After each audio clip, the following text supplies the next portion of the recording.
The garage door jammed halfway down. I crouched, wrenched the track, the motor whined. Then the bullet came. It cracked off the opener's metal arm like a warning, missed my skull by 2 inches. Reflex took over, decades of military training. I rolled left, drew my .45 from the small of my back, and planted 3 rounds center mass before he even reset his aim. He crumpled between the recycling bins. Blood pooled under a license plate I hadn't seen before. My hands didn't shake, I remember that.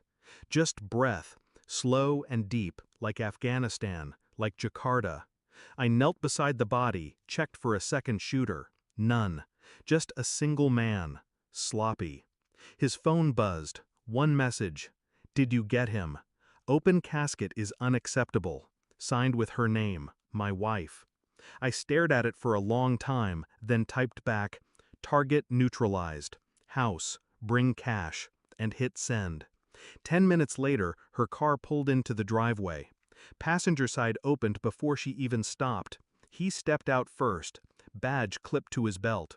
She hadn't looked surprised. That's what stayed with me. No scream, no sprint to check on the body, no tears. Just a glance toward the trash cans, and silence. She looked at him, not me.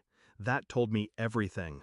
He hovered near the trunk like he wanted to draw but didn't. I raised the pistol again. He stayed put. She approached, heels crunching glass. Let's talk inside, her voice calm. Practiced. I nodded once, let her go ahead. Behind her back, I scanned him. He was armed, but unsure, the kind that always had a reason, the kind that waited for green lights. Inside, she poured herself a drink, none for me. Sat on the stool she never used when I was home. Her hand was steady on the glass. I watched her mouth form lies before she spoke. I didn't know he'd actually do it. Not why, not who, just, I didn't know he'd actually do it.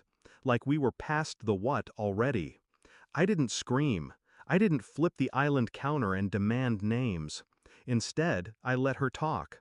I listened to her say things that sounded like explanations.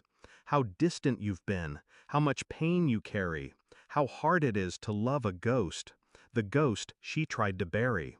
While she slept, I dug through her phone. Deleted threads were easy to recover. I read months of messages, pictures, plans, meetings at hotels I recognized, coded texts about clean slates and early retirements, and a spreadsheet. 2 million in life insurance split between offshore accounts. She thought I never checked my own policies. He had access to the terminal that approved the claim. She had access to my schedule. They planned this while eating dinner with me. I studied bank accounts, call logs, GPS pings. 3 months back, she told me she miscarried. I found the appointment. OBGYN never happened. But the pharmacy bill showed emergency contraception.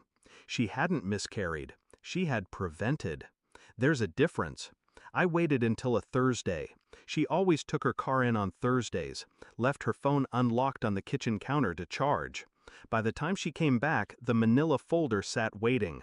On top, a still frame of the hitman she paid, mouth open mid-death. Underneath, transcripts, GPS maps, audio from her last motel trip. She walked in humming, froze when she saw the folder, opened it, flipped the photos like she was turning pages in a stranger's book. What is this? Not angry, careful. I just stared at her, let the silence hold. Is this some kind of threat? Still measured.